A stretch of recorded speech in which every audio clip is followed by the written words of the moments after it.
السلام علیکم ورحمۃ اللہ وبرکاتہ۔ بنو ہاشم میں ایک مشرک شخص رکانہ بن عبد یزید نامی ایک خوبصورت، بہادر اور ذہین مرد تھا۔ یہ عرب کا نامی گرامی پہلوان تھا۔ بہت سارے پہلوان آئے جنہیں اس نے ایک ہی داؤ میں پٹک کر اٹھنے کے قابل نہ چھوڑا تھا۔ وہ وحشی انسان تھا، اسے صرف لڑنا اور مارنا آتا تھا۔ ایک دفعہ مسلمانوں کو تنگ کرنے والے 3-4 شخص نے ایک دن رکانہ پہلوان کو خوب کھلایا پلایا اور اس سے کہا کہ محمد جو نبی ہونے کا دعویٰ کرتا ہے وہ کسی کے ہاتھ نہیں آتا، نہ اپنی تبلیغ سے باز آتا ہے اور نہ ہی کسی سے ڈرتا ہے، اور لوگ اس کی باتوں کے جادو میں آتے چلے جاتے ہیں۔ کیا تم اسے سیدھا نہیں کر سکتے؟ رکانہ نے کہا کہ کیا تم میرے ہاتھوں سے اس کی ہڈیاں توڑوانا چاہتے ہو؟ رکانہ نے بہت ہی بڑے تکبر بھرے لہجے میں کہا، لاؤ اسے میرے مقابلے میں، لیکن کہیں وہ میرا نام سن کر مکے سے بھاگ تو نہیں جائے گا۔ پھر اس نے کہا، نہیں نہیں، میں اس کے ساتھ لڑنا بھی توہین سمجھتا ہوں۔ اس نے اکسانے والے آدمیوں کی بات نہ مانی۔ وہ کسی پہلوان کو اپنے برابر نہ سمجھتا تھا۔ مسلمانوں کے دشمن خاموش ہو گئے، لیکن سوچتے رہے کہ محمد کو رکانہ کے ہاتھوں گرا کر اس کا تماشا بنایا جائے۔ مکے کے یہودی خاص طور پر رسول کریم صلی اللہ تعالیٰ علیہ وآلہ وسلم کے دشمن تھے، لیکن وہ کھل کر میدان میں نہیں آتے تھے۔ وہ خوش تھے کہ اہل قریش آپس میں ایک دوسرے کے دشمن ہو گئے ہیں۔ انہیں پتہ چل گیا تھا کہ قریش کے کچھ آدمیوں نے رکانہ پہلوان کو اکسایا ہے کہ وہ رسول کریم صلی اللہ تعالیٰ علیہ وآلہ وسلم کو کشتی کے لیے للکارے، لیکن رکانہ نہیں مان رہا۔ ایک روز رکانہ رات کے وقت ایک گلی سے گزر رہا تھا کہ اس کے قریب سے ایک بڑی حسین و جمیل لڑکی گزری۔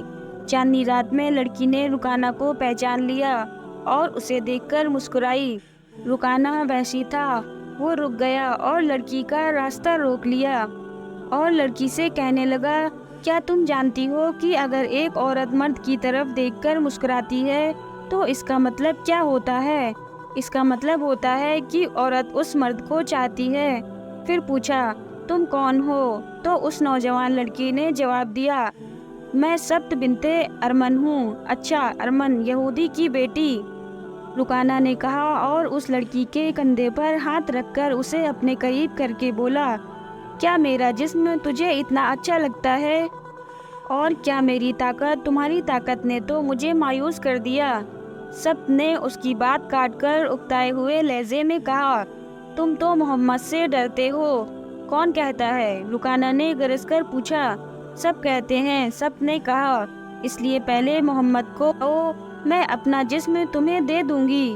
اللہ کے بیٹوں اور بیٹیوں کی قسم، میں تیری بات پوری کر کے تیرے سامنے آؤں گا۔ رکانہ نے کہا، لیکن تو نے یہ غلط سنا ہے کہ میں محمد سے ڈرتا ہوں۔ دراصل بات یہ ہے کہ میں اپنے سے کمزور سے لڑنا اپنی توہین سمجھتا ہوں، لیکن میں تیری بات پوری کروں گا۔ مشہور مورخین ابن ہشام نے لکھا ہے کہ رسول کریم صلی اللہ تعالیٰ علیہ وآلہ وسلم نے خود رکانہ پہلوان کو کشتی کے لیے للکارا تھا، لیکن دوسرے مورخین نے جو شہادت پیش کی ہے وہ صحیح معلوم ہوتی ہے کہ رکانہ نے محمد صلی اللہ تعالیٰ علیہ وآلہ وسلم کو کشتی کے لیے للکارا اور اس نے کہا، میرے بیٹے، تم بڑے دل اور بڑی جرأت والے آدمی ہو۔ میں یہ بھی جانتا ہوں کہ تم جھوٹ بولنے سے نفرت کرتے ہو، لیکن مرد کی جرأت اور صداقت کا پتہ اکھاڑے میں چلتا ہے۔ آؤ میرے ساتھ مقابلے میں اکھاڑے میں اترو۔ اگر تم مجھے گرا دو گے تو میں تمہیں اللہ کا بھیجا ہوا نبی مان لوں گا۔ اللہ کی قسم، تمہارا مذہب قبول کر لوں گا، لیکن یہ ایک بھتیجے اور چچا کی کشتی نہیں ہوگی۔ رسول اکرم صلی اللہ تعالیٰ علیہ وآلہ وسلم نے رکانہ کی للکار کے جواب میں کہا، ٹھیک ہے، یہ لڑائی ایک بت پرست اور سچے دین کے پیغمبر کی لڑائی ہوگی۔ اگر تو ہار گیا تو تو اپنا وعدہ نہ بھول جانا۔ یہ خبر مکہ کے صحرا میں آندھی کی طرح پھیل گئی کہ رکانہ پہلوان اور محمد کی کشتی کا مقابلہ ہوگا، اور جو ہار جائے گا وہ جیتنے والے کا مذہب قبول کر لے گا۔ قریش کا بچہ بچہ، مرد عورت اور یہودی ہجوم لگا کر آ گئے۔ مسلمانوں کی تعداد اس وقت بہت تھوڑی تھی۔ وہ تلواریں اور برچھیوں سے ہتھیار بند ہو کر آئے، کیونکہ انہیں خطرہ محسوس ہو رہا تھا کہ شاید قریش کشتی کو بہانہ بنا کر رسول کریم صلی اللہ تعالیٰ علیہ وآلہ وسلم کو نقصان پہنچائیں گے۔ عرب کا سب سے زیادہ طاقتور اور وحشی پہلوان رکانہ بن عبد یزید رسول کریم صلی اللہ تعالیٰ علیہ وآلہ وسلم کے مقابلے پر اترا ہے۔ اس نے حضور پاک صلی اللہ تعالیٰ علیہ وآلہ وسلم پر ایک طنزیہ نظر ڈالی اور آپ پر تھپکی کسی۔ آپ صلی اللہ تعالیٰ علیہ وآلہ وسلم نے دعا پڑھی، بسم اللہ توکلت اللہ ربی و ربک اللہ۔ زاد المعاد میں علامہ ابن قیم یہی دعا نقل کی ہے، یعنی شروع کرتا ہوں اللہ کے نام سے اور اسی پر مجھے بھروسہ ہے جو میرا اور تیرا دونوں کا رب ہے۔ پھر آپ صلی اللہ تعالیٰ علیہ وآلہ وسلم نے مکمل خاموشی اور اطمینان سے رکانہ کی آنکھوں میں آنکھیں ڈال کر دیکھتے رہے کہ وہ بے خبری میں کوئی داؤ نہ کھیل جائے۔ رکانہ آپ کے ارد گرد یوں گھوما جیسے شیر اپنے شکار کے ارد گرد گھومتا ہے۔ کفار کا ہجوم رسول کریم صلی اللہ تعالیٰ علیہ وآلہ وسلم کا مذاق اڑا رہا تھا۔ مسلمان خاموش تھے، وہ دل ہی دل میں اللہ کو یاد کر رہے تھے۔ انہوں نے اپنی تلواروں کے دستوں پر ہاتھ رکھے ہوئے تھے۔ پھر آنن فانن نہ جانے کیا ہوا کہ رسول کریم صلی اللہ تعالیٰ علیہ وآلہ وسلم نے کیا داؤ کھیلا کہ مورخین لکھتے ہیں کہ آپ نے رکانہ کو اٹھا کر زمین پر پٹک دیا اور وہ چاروں خانے چت ہو گیا۔ سارے لوگ دنگ رہ گئے۔ رکانہ زخمی شیر کی طرح اٹھا اور آپ صلی اللہ تعالیٰ علیہ وآلہ وسلم سے کہا، تم نے میرے ساتھ دھوکہ کیا ہے۔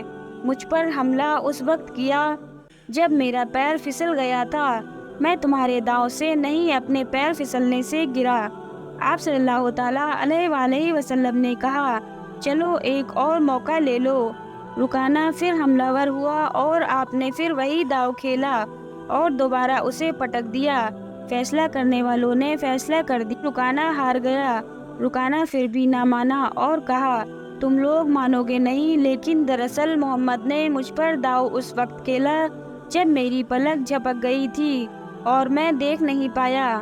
پھر آپ صلی اللہ تعالیٰ علیہ وآلہ وسلم نے کہا، سن رکانہ، اگر تیری آنکھ جھپک گئی تھی اور میرا داؤ اسی وقت چلا تھا تو ایک اور موقع لے لو، لیکن یہ کشتی آخری ہوگی۔ تیسری بار رکانہ بہت جوش خروش کے ساتھ آپ صلی اللہ تعالیٰ علیہ وآلہ وسلم پر جھپٹا۔ اس بار بھی آپ نے زیادہ وقت نہیں لگایا اور اسے آنن فانن میں ہی تیسری بار بھی پٹک دیا۔ بھاری بھرکم جسم 3 بار پٹکا تو کشتی جاری رکھنے کے قابل نہ رہا۔ سر جھکا کر ہار تسلیم کر لی، اکھاڑے سے نکل آیا۔ ہجوم پر سناٹا چھا گیا اور مسلمان ننگی تلواریں اور برچھیاں ہوا میں لہرا لہرا کر اور اچھال اچھال کر نعرے لگا رہے تھے۔ رسول اکرم صلی اللہ تعالیٰ علیہ وآلہ وسلم نے للکار کر کہا، رکانہ، اپنا وعدہ پورا کرو اور یہ اعلان کرو کہ آج سے تو مسلمان ہے۔ رکانہ مسکرایا اور کہا، محمد، اپنا انعام لو اور یہاں سے چلتے بنو۔ کیا تو نے مجھے اتنا بڑا سچا سمجھ لیا ہے کہ میں اپنا وعدہ پورا کروں گا؟ میری آج تک کی پوری زندگی ہی جھوٹ پر ٹکی ہے۔ مجھے قسم ہے لات و عزیٰ کی، پہلی بار جب تو نے مجھے پٹکا تھا تو اس وقت بھی میں نے جھوٹ ہی بولا تھا کہ میرا پیر پھسل گیا ہے، اور اسی طرح دوسری بار بھی جھوٹ بولا تھا کہ میرا پیر پھسل گیا ہے، اور اسی طرح دوسری بار بھی جھوٹ بولا تھا کہ میری آنکھ جھپک گئی تھی۔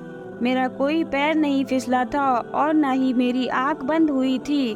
وعدہ پورا کرنے کا تو سوال ہی نہیں پیدا ہوتا۔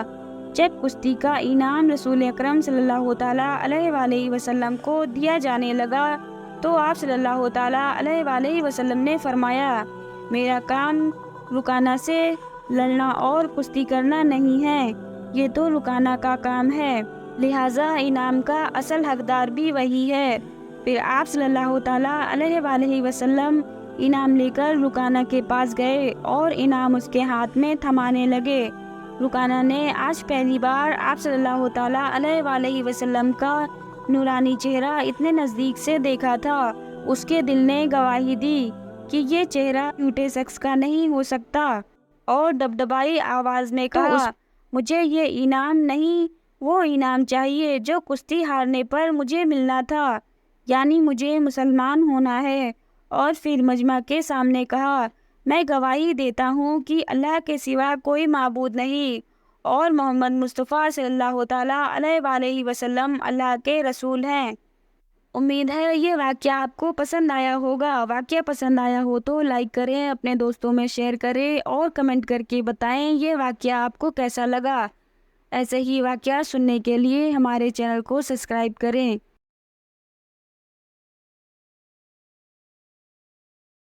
اگلی ویڈیو کے ساتھ آپ سے پھر ملاقات ہوگی۔